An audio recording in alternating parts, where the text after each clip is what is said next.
नमस्कार, मैं हूं हेमेंद्र शर्मा और आप देख रहे हैं MP round up. MP round up में आज बात इंदौर में चूड़ी वाले की पिटाई से जुड़ी खबरों की। इंदौर में 22 अगस्त को एक चूड़ियों को बेचने वाले व्यक्ति की बेरहमी से पिटाई हो गई। घटना का वीडियो वायरल हो गया और देर रात तक हजारों लोग कोतवाली पुलिस स्टेशन के सामने इकट्ठा होकर दोषियों के खिलाफ कार्रवाई की मांग करने लगे। मौके की नजाकत समझते हुए पुलिस ने एफआईआर रजिस्टर कर ली, या यूं कहिए कि पुलिस को एफआईआर रजिस्टर करनी पड़ी। और अब पुलिस ने एक और एफआईआर रजिस्टर की है, जिसमें पिटने वाले व्यक्ति के खिलाफ आईपीसी की 7 धाराओं समेत पॉक्सो एक्ट की धारा 7 और धारा 8 में एफआईआर दर्ज की गई है। यह एफआईआर एक 13 साल की बच्ची की शिकायत पर दर्ज की गई है।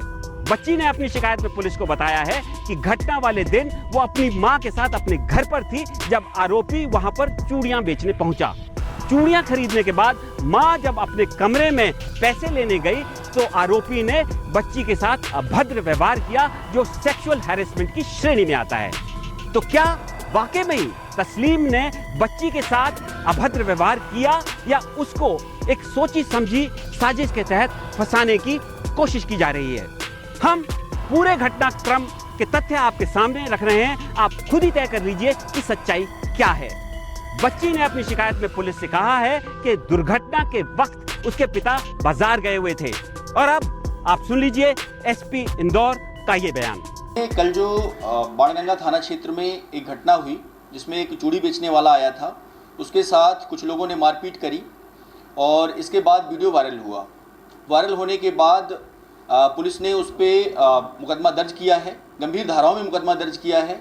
और चूंकि पुलिस के पास में वीडियो था ऑलरेडी, तो पुलिस ने जो है उस वीडियो से आरोपियों की पहचान कर ली है। उसमें से 3 आरोपी मुख्य रूप से हैं, जो कि उसमें लीड रूप में मारते हुए उसको दिख रहे हैं। बाकी को प्रोवोक कर रहे हैं कि इस पे जो है आकर के और मारपीट करें। वो 3 आरोपी इसमें नामजद हैं, राजकुमार भटनागर और विवेक व्यास। इनमें से 2 को पुलिस राउंड अप कर चुकी है। राजकुमार भटनागर को पुलिस ने राउंड अप कर लिया है। ये जो पहला नाम आशुतोष बागड़ी ले रहे हैं, जिसके ऑडियो पर हमने बीप लगाया है, वो पीड़ित बच्चे के पिता हैं। एसपी साहब का ये बयान 23 अगस्त को दिन में आया था। उस समय उन्हें नहीं मालूम था कि ये पीड़ित बच्ची के पिता हैं, क्योंकि पुलिस की एफआईआर के मुताबिक पीड़ित बच्ची ने खुद के साथ हुई दुर्घटना की जानकारी पुलिस को 23 अगस्त को शाम 5:49 पर दी थी। इस एफआईआर पर थोड़ी विस्तार से चर्चा करेंगे, लेकिन उससे पहले आप जरा प्रदेश के गृह मंत्री नरोत्तम मिश्रा का ये बयान सुन लीजिए, जो उन्होंने 23 अगस्त को सुबह लगभग 10:30 बजे दिया था। चूड़ी बेचने का काम वो व्यक्ति अपनी नाम छुपाकर, जाति छुपाकर, वल्दियत छुपाकर, धर्म छुपाकर कर रहा था। जो प्रशासन ने मुझे जानकारी दी वो यही है कि जब राखी के त्यौहार पे हमारे यहाँ पर बहू बेटियों को नई चूड़ियाँ पहनने की परंपरा है, मेहंदी लगाती हैं, चूड़ियाँ पहनती हैं।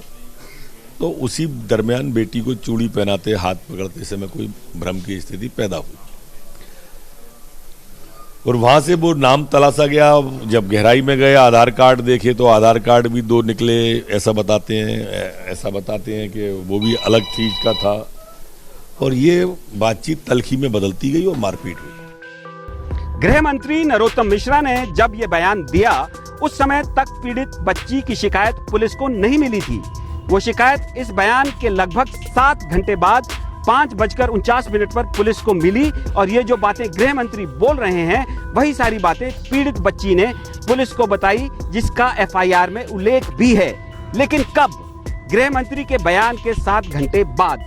तो फिर सवाल उठता है कि जब पीड़ित बच्ची ने पुलिस को अपनी आप बीती 23 अगस्त को शाम को 5:49 पर बताई, तो प्रशासन ने गृह मंत्री को यह जानकारी सुबह 10:30 बजे कहां से दे दी?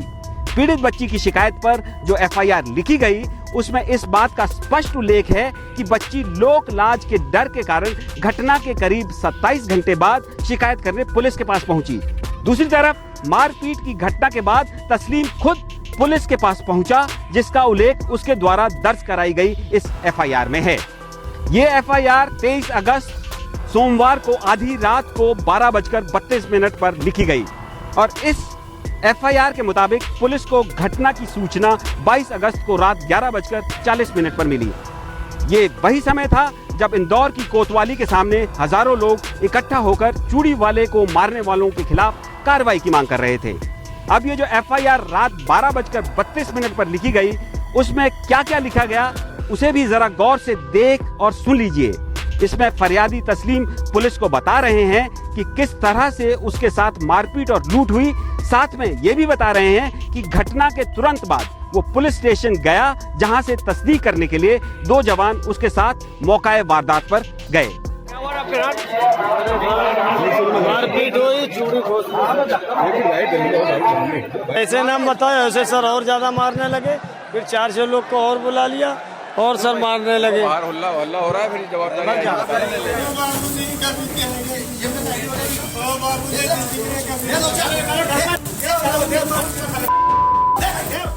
जी हाँ, सही सुना आपने। इस चक्कर में मारो कि बॉम्बे बाजार का बदला ले रहे हो। तो क्या है ये बदला और क्या है ये बॉम्बे बाजार का मामला? इंदौर के बॉम्बे बाजार में इसी महीने इसी तरह का एक सांप्रदायिक बवाल मचा था। कौन सही था, कौन गलत था, यह बताना पुलिस का काम है। लेकिन अंत में एक बार फिर वही सवाल, क्या इंदौर पुलिस चूड़ी बेचने वाले को झूठे केसों में फंसाने की कोशिश कर रही है? आप खुद ही फैसला कर लीजिए। एमपी राउंड अप में आज इतना ही। कल फिर मुलाकात होगी। तब तक के लिए धन्यवाद। Good bye.